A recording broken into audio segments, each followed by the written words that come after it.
सोने की स्मगलिंग में इंडिया की अजारादारी खत्म करने वाले पाकिस्तान के गोल्ड किंग सेठ आबिद कौन थे?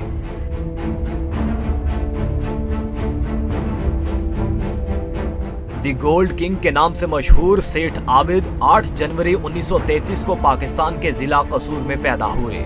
सेठ आबिद के आबाओ अजदाद पाकिस्तान बनने से पहले कसूर में जाने पहचाने ताजिर थे। वो कलकत्ता और कसूर में चमड़े की तिजारत का काम करते थे।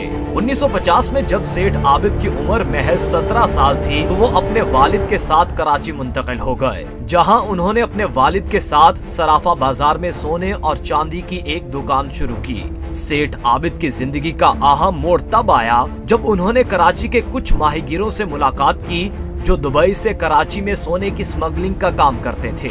सेठ आबिद ने इस मुलाकात के बाद सोने की स्मगलिंग में आने का फैसला किया।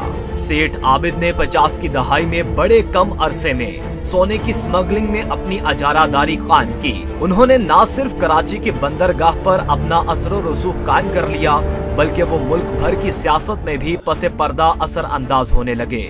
सेठ आबिद की तूती उस वक्त बोलना शुरू हुई जब वो न सिर्फ पाकिस्तान में बल्कि सरहद के उस पार भारत में भी छा गए। सेठ आबिद स्मगलिंग का वो शातिर बादशाह था जो लंदन, दिल्ली, दुबई और पाकिस्तान समेत मुख्तलिफ ममालिक में अपने खुफिया लोगों की मदद से गोल्ड किंग बन गया था। सेठ आबिद हर साल हज पर भी जाते थे, जहां वो अरब के शेखों के साथ बड़े मजबूत रवाबित कायम कर लेते। उन्होंने पंजाब भर में अपने नेटवर्क के जरिए बहुत से स्मगलिंग एजेंट बना रखे थे जो उन पर जान निछावर करते थे। 1950 और 1960 के दौरान सेठ आबिद की स्मगलिंग की दास्तान पूरी दुनिया में मशहूर हो गई। उनको बाज़ औक़ात रियासत की सरपरस्ती भी मुयस्सर होती थी। इन्हीं 10 सालों के दौरान सेठ आबिद मुख्तलिफ ममालिक में सरमायाकारी और वसी तरीन स्मगलिंग नेटवर्क की वजह से पाकिस्तान के अमीर तरीन शख्स भी बन गए। सन 1970 की दहाई में सेठ आबिद के नेटवर्क को जुल्फ़िकार अली भुट्टो की हुकूमत में शदीद धचका लगा। उनके बहुत सारे वसाइल पर हुकूमत ने कब्जा कर लिया। 1974 में वो हुआ जो पूरे पाकिस्तान के लिए हैरान कुन था।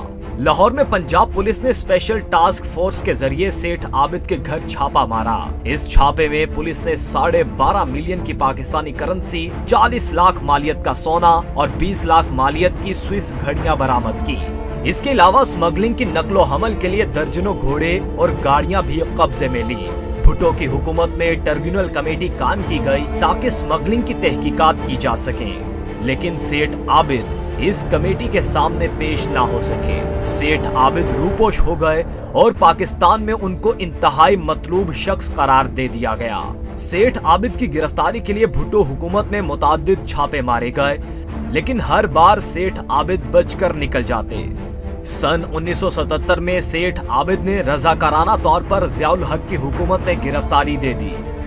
सेठ आबिद ने ज़िया हुकूमत में फलाही काम करने शुरू कर दिए। वो फराख दिली से अस्पतालों और स्कूलों में अतियात देने लगे।